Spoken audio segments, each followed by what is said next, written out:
Good morning and welcome to Morning Movie News, where I had a very difficult time putting today's episode together. There's a real lack of movie news, actually, as Hollywood slowly comes back from the Labor Day weekend holiday. But I found the first story in the weirdest of places. It was serendipity. I just came upon it, and I think it's actually a really good lesson for many of you, because I get a lot of people writing me saying, "Oh, Grace, I really want to write for DC. I really want to write for Marvel. I have a great comic book idea. I have a great movie idea. How can I get in touch with them to apply and share this idea with them?" And I feel so bad every time I have to write to everybody who asks me that and say, they're not going to listen to you. You know, you can't come out of nowhere and work for these big companies and play with these iconic characters. They're just not simply going to take that risk. But you should feel good that they've also said no to people like the Duffer Brothers. I'm talking about Warner Brothers, and not a DC property, but Stephen King's It, via New Line. New Line, of course, being a division of Warner Brothers. But I found this story in Entertainment Weekly, where they were like, because everybody's scraping the bottom of the barrel when it comes to news stories right now. So the Duffer Brothers are really hot off of Stranger Things. So the Entertainment Weekly ran this piece when they were like, 7 or 8 things you don't know about the Duffer Brothers. And I was like, I know very little about the Duffer Brothers. I'm sure that list wasn't hard to come up with, Entertainment Weekly.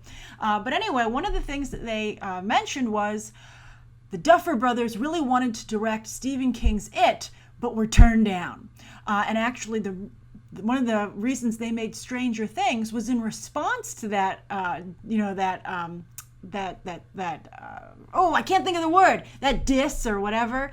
And so they were like, fine, we'll just make our own version of Stephen King's It, basically. And it was so funny because, as we've discussed actually recently, now when promoting It, this It remake that's coming up, the producers are referencing Stranger Things. Oh, so funny! Karma sucks!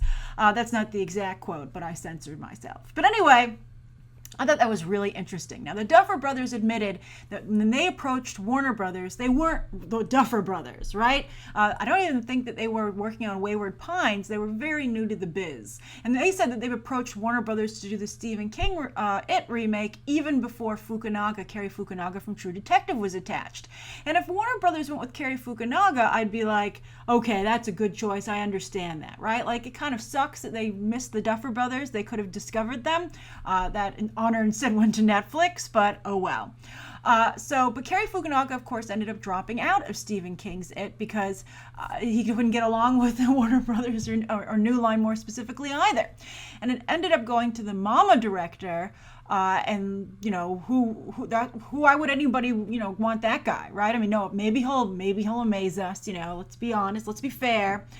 But at the same time, it's not like they went for a really strong artistic choice there. I mean, they really ended up going with like a company, kind of director, right? That can toe the line that the studio suits want.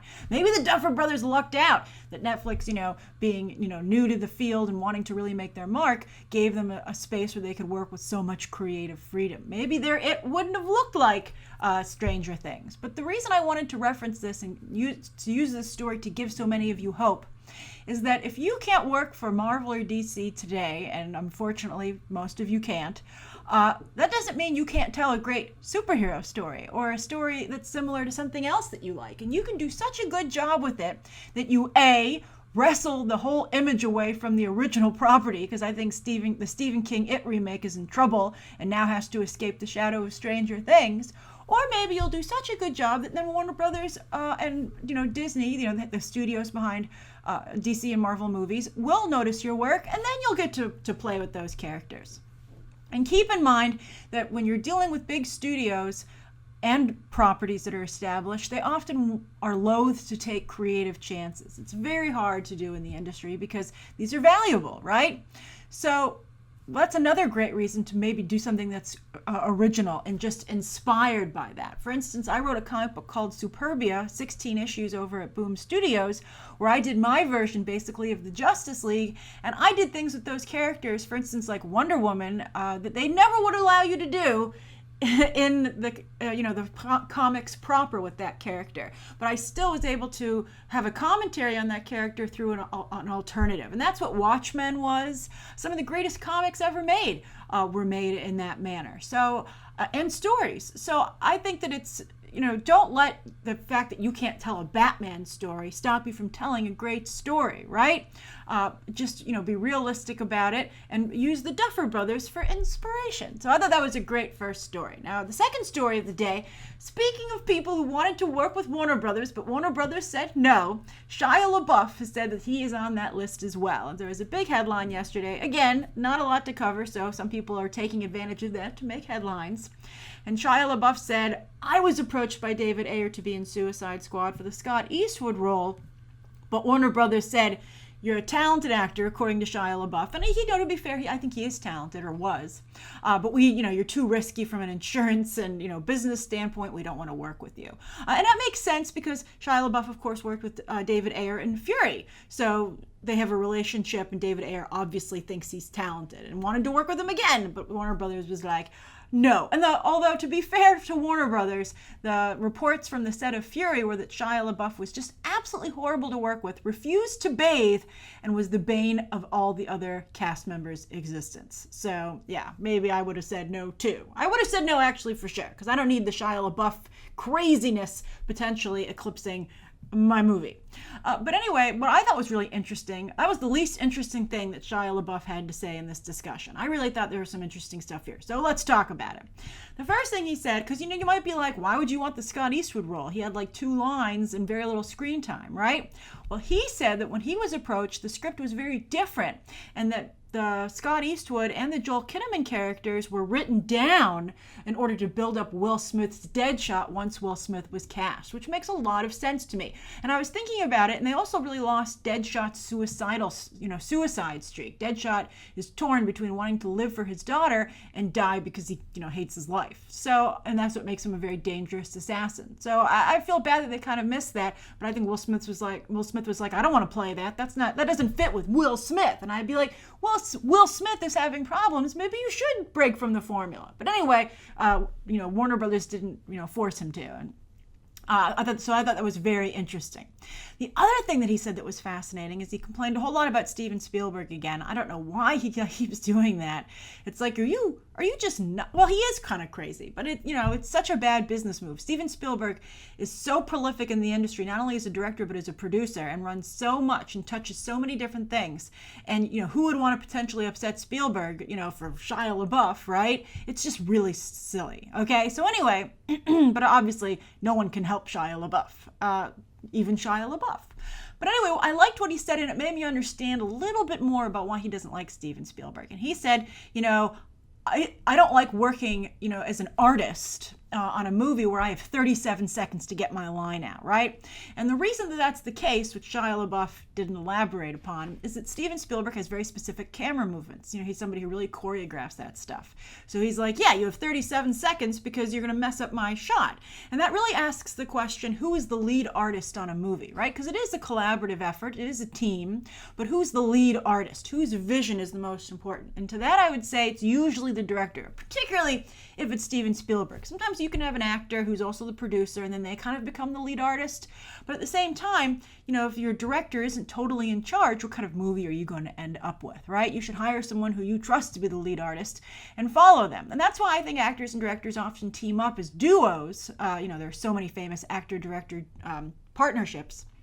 And I think that's because both find that they get what they want. Like the actor feels they can really work well in that space, what the director wants.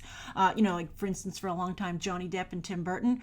And then also the director says, this actor gives me what I need from my standpoint. So I thought I could understand why Shia LaBeouf was frustrated, but I thought he was very disrespectful to what Steven Spielberg brings to the table and why he only has, I think part of being a team is saying like, well, there should have been discussion. I think Shia LaBeouf should have said, I need more than than 37 seconds for my line. And then Steven Spielberg would have been like, but that's the camera movement. And then could you at least explain to me why you need more than 37 seconds? They could hash it out and maybe come to a compromise where Shia LaBeouf feels that he gets to deliver the line as he wants to. Maybe he has an idea that Spielberg didn't think of, right?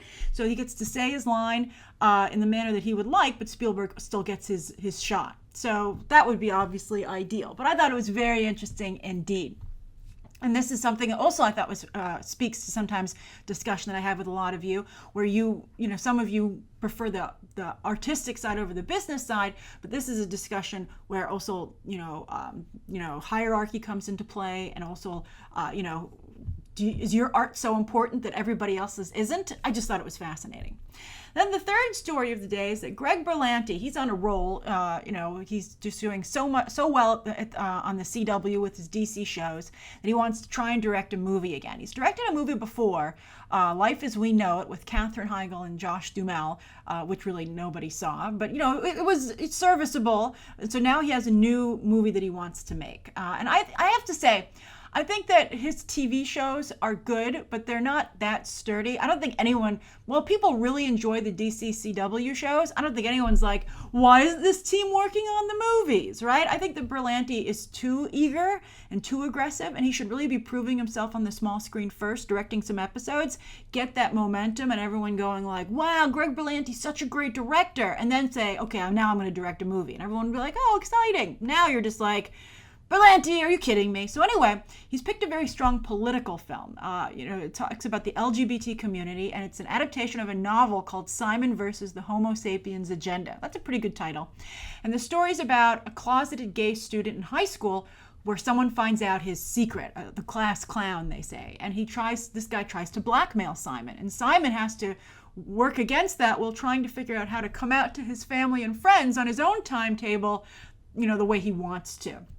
And also, I guess, to come to terms with the idea of being an out gay man. That sounds pretty good, but at the same time, I don't know who'd want to be in that movie directed by Greg Berlanti, because this is the guy who produced the Green Lantern film with Ryan Reynolds, Pan.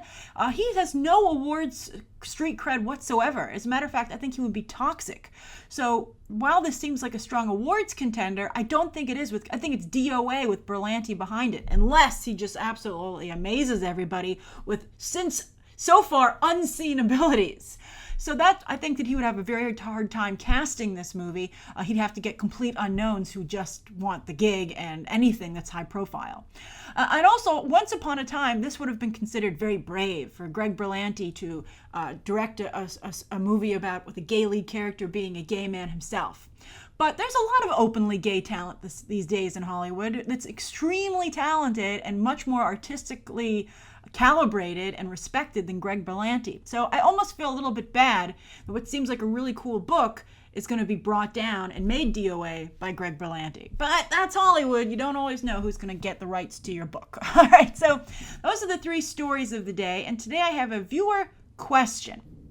This is from Peaks 1025, and I'm using this one because I got a lot of questions about this. People don't like it when I sometimes say box office poison. I think it's funny.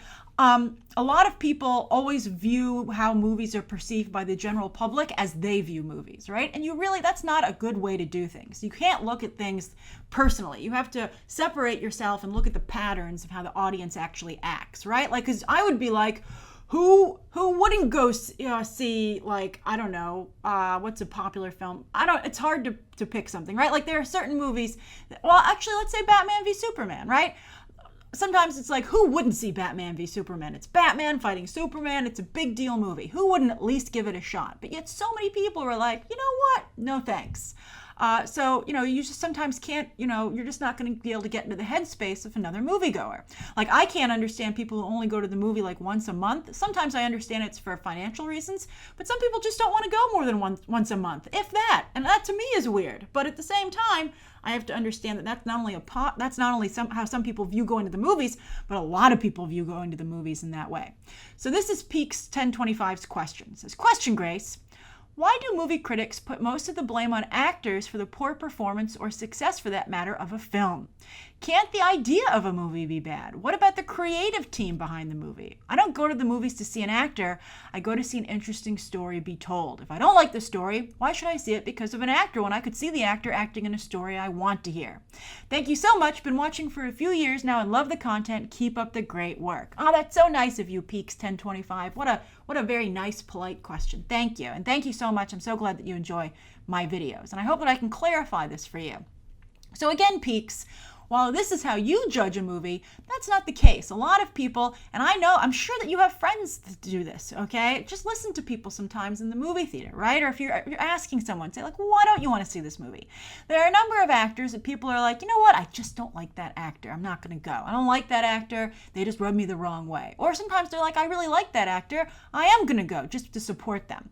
And I think that it's important to remember that the actors are the face of the movie. They're who you have to look at for the whole film, right? So if someone annoys you or you just don't like them, you're not going to go. And if you like them, you will go. For instance, Jennifer Lawrence is a good example. Like Passengers, huge star power film. Chris Pratt, Jennifer Lawrence, it's amazing. Sony, that's why they pay them both so much money to make that movie, if they can release it in time. That's an annoying legal case with the visual effects company.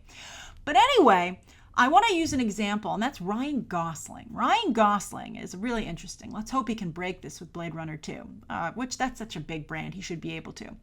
But The Nice Guys, Ides of March, Drive, and even Fracture, opposite Anthony Hopkins back in 2007, have all opened at $10 to $11 million. Those are very different movies. George Clooney is in The Ides of March. The Nice Guys is from the Iron Man 3 director, Shane Black, with Russell Crowe. Very good ad campaign. Drive, that was controversial eventually when it came out, but it had a very good trailer, right? But consistently, all four of those movies, only 10 to 11 million people are Ryan Gosling fans or are willing to see him in a movie. It doesn't fluctuate. I mean, that's fascinating to me. And The Nice Guys, I think in particular, looked very, very good. And it was pretty good. I recently saw it, on iTunes. But again, there's nothing. You just can't argue with it. It's a consistency. That's you look at the numbers and that's the case, right? So that no matter what movie Ryan Reynolds is in, at least so far in his career, you can pretty much guarantee that it's going to open at 10 to 11 million. And I find that fascinating, right? So you can see that to some degree, there has been a judgment levied at Ryan Gosling. It's fascinating. So, I think that sometimes people behind the camera can make a difference. Steven Spielberg makes a difference. Christopher Nolan makes a difference. There are people that break through. Very rarely it's the screenwriter. I mean, most moviegoers just aren't tuned in to that level to know what the situation is. But so I think that's another thing. I think that someone like Peaks is like, oh, I know everybody involved with this film at every level, and that helps influence my decision whether or not to see it. But for most people, they see maybe one trailer. Like, for instance, my dad really liked Suicide Squad because he hadn't seen any of the trailers. He saw like one. And so it was all a surprise to him, and he had no preconceived, notions or ideas of what was going to be in the movie. Like all the stuff that was cut out of the movie didn't bother him because he didn't know it existed in the first place. And that really influenced his experience. And so I think that's important to understand. There are moviegoers like that.